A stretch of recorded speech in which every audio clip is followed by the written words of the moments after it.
मिनटं बोलते सर. जय गुरुदेव. मला इथे यायला खूप आवडतं. म्हणजे पहिला ह्या वास्तूमध्ये आले तर तेव्हा असं वाटलं नव्हतं की एवढं म्हणजे प्रेम मिळेल. मग इथे येण्याची ना परत परत आवड निर्माण झाली. त्याच्यामुळे हे दुसऱ्या वेळेला आली.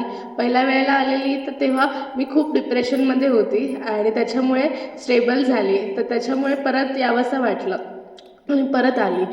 पहिल्या वेळेला जेव्हा आलेली मागच्या शिबिराला तेव्हा 5 किलो वजन कमी झालेलं. नाही 6 किलो वजन कमी झालेलं. पण घरी गेली त्याच्यानंतर 8 किलो परत वाढलं माझ्या माझ्या रुटीनमुळे. पण आता देखील 5 किलो वजन कमी झालं आहे. तर आता ह्याच्यापेक्षाही कमी करायचाच निश्चय मी इथून घेऊन जाणार. आणि इथे आल्यावर खूप मानसिक स्थिती माझी स्टेबल होते. इथे आल्यावर कसलेच विचार येत नाही आणि इथे तुमच्यासारख्या अशा खूप लोकांचं मला प्रेम मिळतं. आणि पाटील गुरुजी मला त्यांच्याकडे बघितल्यावर मला अशी देवाचीच म्हणजे भूमिका निर्माण होते. त्यांच्याकडे मी सतत अशी बघूच नाही शकत. इथे जेव्हा पहिल्यांदा आली तेव्हाच मला असं वेगळं त्यांच्याकडे तेज आहे चेहऱ्यावर. तर ते तेज बघूनच म्हणजे असं मन प्रसन्न होतं. ते जेव्हा ओरडतात तर तेव्हा नंतर त्यांचा राग नाही येत. मल्हार सर ओरडतात तर तेव्हा काहीतरी वाटतं. पण हे जेव्हा ओरडतात ना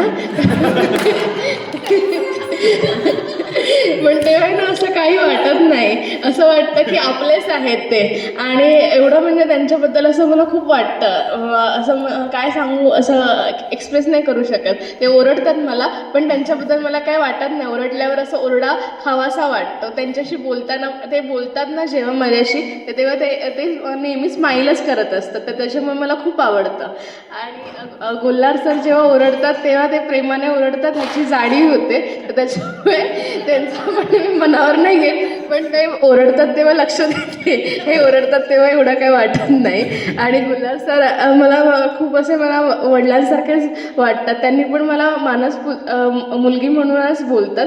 तर त्याच्यामुळे मला इथे यायला खूप आवडतं. ही वास्तू खरंच पॉझिटिव्ह आहे. इथून म्हणजे खूप पॉझिटिव्हिटी आपण घेऊन जाऊया सर्वजण हेच आहे.